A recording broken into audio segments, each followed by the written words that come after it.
Hello and welcome back to CircuitSaid.com.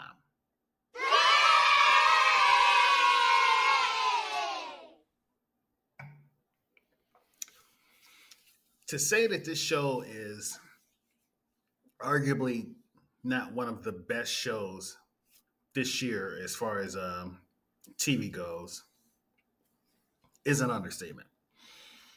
And it just seems consistently to get better with every episode.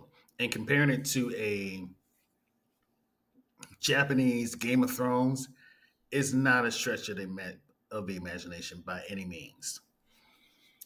Spoilers, if for some reason you're not watching this show, you need to stop, fuck off, go watch this episode, and then get back and watch this. But there's your warning.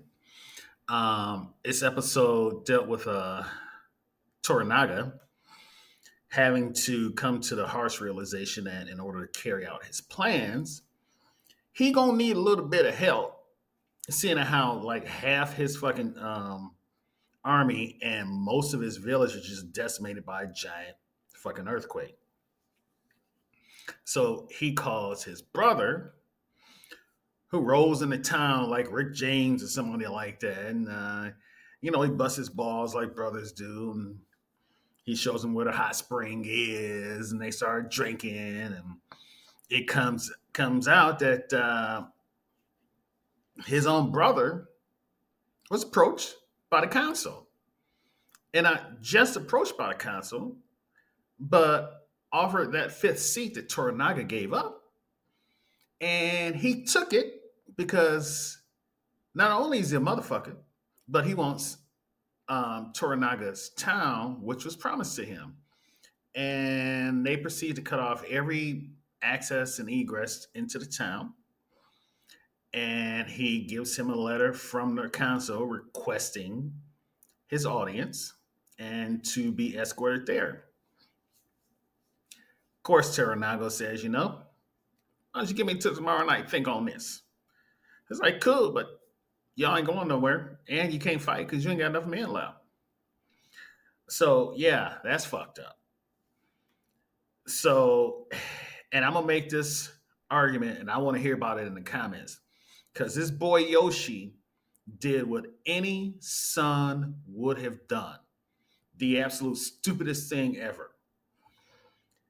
Even if he had carried this shit out, even if he had won, even if he had chopped this guy's head off, it still would have led to war.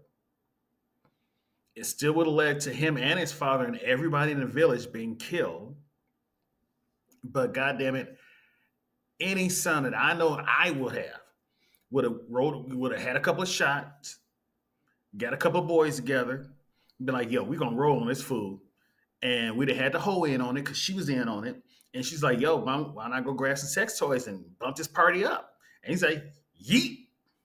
And she stepped out, left dope, and they rolled in on him. Got to kill the motherfuckers. Now, how it ended was definitely not Yoshi's plan.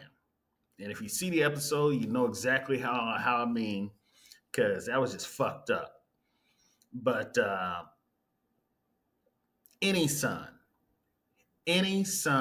would have done exactly what Yoshi did. Ill-advised, naive as it was, any son would have done that in that circumstance.